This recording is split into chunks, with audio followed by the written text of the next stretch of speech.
సంఘటనలో ఉన్నటువంటి ప్రత్యక్ష సాక్షులందరినీ కూడా విచారించటం, ఈలోపు అక్కడికి ఎస్పీ గారు రావటం, పల్నాడు జిల్లా పోలీస్ సూపరింటెండెంట్ గారు అక్కడికి వచ్చి అక్కడ స్థానికంగా ఎవరెవరైతే ఆ మండలానికి సంబంధించినటువంటి స్టేషన్ హౌస్ ఆఫీసర్లు కానీ లేదా హత్య విచారణాధికారులతో కానీ వీళ్ళందరితో కూడా మాట్లాడిన తర్వాత పల్నాడు జిల్లా సూపరింటెండెంట్ గారు, ఎస్పీ గారు, అంటే ఆ జిల్లాకి సంపూర్ణ బాధ్యతలు చూస్తున్నటువంటి జిల్లా పోలీసు ఉన్నతాధికారి ఆయన పాత్రికేయ మిత్రులందరితో మాట్లాడటం జరిగింది. వారు మాట్లాడుతూ ఏం మాట్లాడారో ఒకసారి, ఎస్పీ గారు ఏం మాట్లాడారో ఒకసారి చూడండి.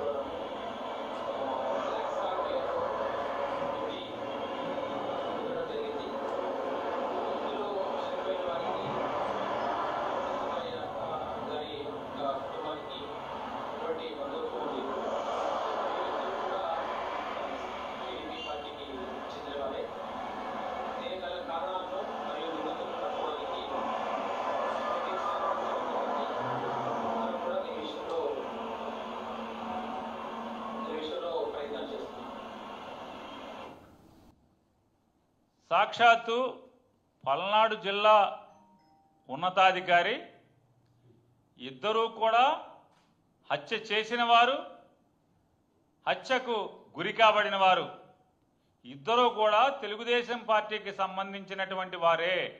దీనిలో ముద్దాయిల్ని అరెస్ట్ చేయడానికి మేము శరవేగంగా ప్రయత్నం చేస్తున్నాం అని చెప్పి ఆయన మాట్లాడారు, జిల్లా ఎస్పీ గారు. అంటే అక్కడ ఎవరైతే హత్య జరిగిన చోట ఉన్నటువంటి అందరూ ఉండుంటారు, పోలీసులు ఉండుంటారు, అంత కదా.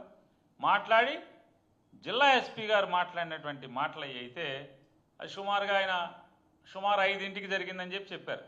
అంటే ఆయన 6ంటికో 6:30కో అది చెప్పుంటాడు. అంటే ఆ ఊర్లో ఉన్నటువంటి వారు చెప్పిన విషయాలు మర్డర్ జరిగిన సంఘటన స్థలానికి సుమారుగా గంటన్నర తర్వాత ఎస్పీ గారు వచ్చారు అని చెప్పారు. అక్కడున్న పాత్రికేయ మిత్రులు మాతో మేము విచారిస్తే చెప్పింది ఏంటంటే, ఆ పాత్రికేయ మిత్రులు చెప్పిన దాన్ని బట్టి ఎస్పీ గారు వచ్చి రాగానే సంఘటన చూశారు, అక్కడ ఉన్నటువంటి ఎస్ఐలతో సిఐలతో అందరితో మాట్లాడారు. మాట్లాడిన తర్వాత మాత్రమే వెళ్తూ మీడియాకి ఈ మాటలు చెప్పి వెళ్ళారు అని చెప్పారు. అంటే ఏంటి, ఆ గ్రామంలో ఉన్నటువంటి 2 తెలుగుదేశం వర్గాల మధ్య ఉన్నటువంటి ఆధిపత్య పోరులో ఈ హత్యలు జరిగినాయి, ఇద్దరు కూడా తెలుగుదేశం వారే అని చెప్పారు. కానీ చూడండి, అంటే తెలుగుదేశం పార్టీ, ఈ దిక్కుమాలిన కూటమి ప్రభుత్వం ఎంత దుర్మార్గంగా ఏలుబడి సాగిస్తుందంటే, 8 గంటలకి ఎఫ్ఐఆర్ రాస్తారు. అది ఎన్నింటికి రాశారో దేవుడికి తెలియాలి. 8 గంటలకి ఎఫ్ఐఆర్ అవుతూ ఆ ఎఫ్ఐఆర్ వెంటనే ఎఫ్ఐఆర్లో పిన్నెల్లి రామకృష్ణారెడ్డి గారి తమ్ముడు వెంకటరామరెడ్డి ఇద్దరు కూడా ముద్దాయిలకు వచ్చేస్తారు. 6వ ముద్దాయి 7వ ముద్దాయిగా. ఎవరైతే ఈ ఎఫ్ఐఆర్ ఇచ్చాడో, అంటే పోలీసులకి ముందస్తు సమాచారం ఇచ్చాడో, ఆ ఇచ్చినటువంటి ఆంజనేయులు ఆయన ఇచ్చాడు. ఆయన స్టేట్మెంట్లో చెప్తాడు, యాజ్ ఈజ్ ఎఫ్ఐఆర్లో ఉన్న నేను చదువుతున్నా. నా కొడకల్లారా, వచ్చేది మా వైఎస్ఆర్సీపీ ప్రభుత్వమే, మిమ్మల్ని బతకనివ్వం.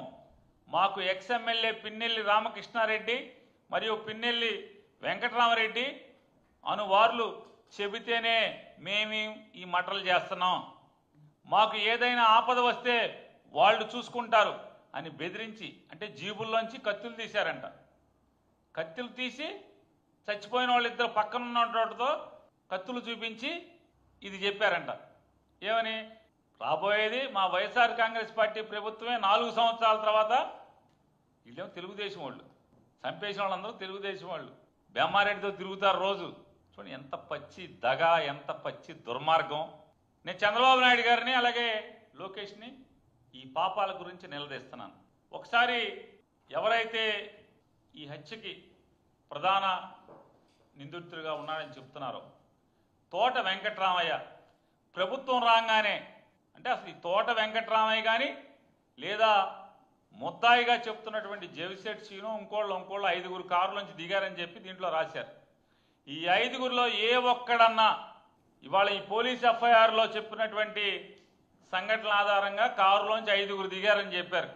ఈ 5గురిలో ఏ ఒక్కడైనా లేదా కారు ఓనరు ఇందులో ముద్దాయిగా హత్యకి ప్రధాన కారకుడు అని చెప్తున్నటువంటి పోలీసులు చెప్తున్నటువంటి లేదా ప్రత్యక్ష సాక్షి పేరుతో ఎవరైతే ఒకరిని ప్రవేశపెట్టారో అతను చెప్తున్నటువంటి దాని ప్రకారం ఈ చెప్పే ఏ వ్యక్తి అయినా ఏనాడైనా వైఎస్ఆర్ కాంగ్రెస్ పార్టీ జెండా పట్టుకున్నారా?